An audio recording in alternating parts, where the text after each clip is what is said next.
ನಮಸ್ಕಾರ, welcome to YoYo TV Kannada. ಈ ಬಾರಿ ಲೋಕಸಭೆ ಚುನಾವಣೆಯಲ್ಲಿ ದಕ್ಷಿಣ ಭಾಗದ ಹಾಗೂ ಮೈಸೂರು ಭಾಗದ ಲೋಕಸಭಾ ಕ್ಷೇತ್ರಗಳೆಲ್ಲ ಒಕ್ಕಲಿಗ ಮತಗಳೇ ನಿರ್ಣಾಯಕವಾಗಲಿದೆ.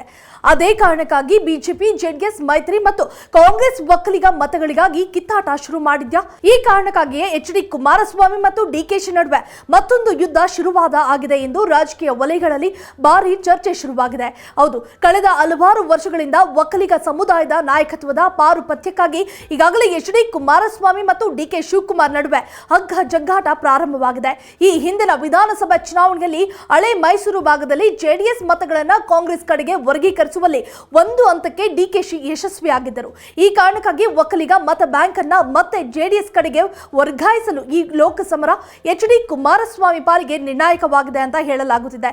ಇನ್ನೂ ಒಂದು ಕಡೆ ಮೈತ್ರಿ ಅಭ್ಯರ್ಥಿಗಳು ಆದಿ ಚುಂಚನಗಿರಿ ಮಠಕ್ಕೆ ಭೇಟಿ ನೀಡಿ ನಿರ್ಮಲಾನಂದ ಸ್ವಾಮೀಜಿಯನ್ನ ಭೇಟಿ ಮಾಡಿರುವುದಕ್ಕೆ ಡಿಕೆಶಿ ಮಾರ್ಮಿಕವಾಗಿ ಟಾಂಗ್ ಕೊಟ್ಟಿದ್ದಾರೆ. ಒಕ್ಕಲಿಗ ಸಿಎಂ ರನ್ನ ಕೆಳಗಿಳಿಸಿದ್ದೇ ಬಿಜೆಪಿ, ಸರ್ಕಾರ ಬೀಳಿಸಿದ್ದೇ ಬಿಜೆಪಿ. ಈಗ ಕುಮಾರಸ್ವಾಮಿ ಅದೇ ಬಿಜೆಪಿಯ ಜೊತೆ ಹೋಗಿರೋದು ಎಷ್ಟು ಸರಿ?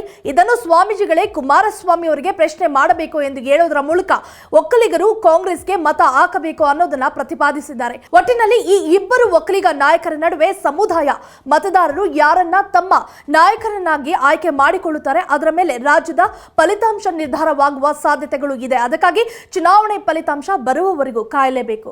If you like this video ಬೇಗ ಲೈಕ್ ಮಾಡಿ, ಕಾಮೆಂಟ್ ಮಾಡಿ, ಶೇರ್ ಮಾಡಿ ಹಾಗೂ ಯೋಯೋ ಟಿವಿ ಕನ್ನಡವನ್ನು ಸಬ್ಸ್ಕ್ರೈಬ್ ಮಾಡಿ.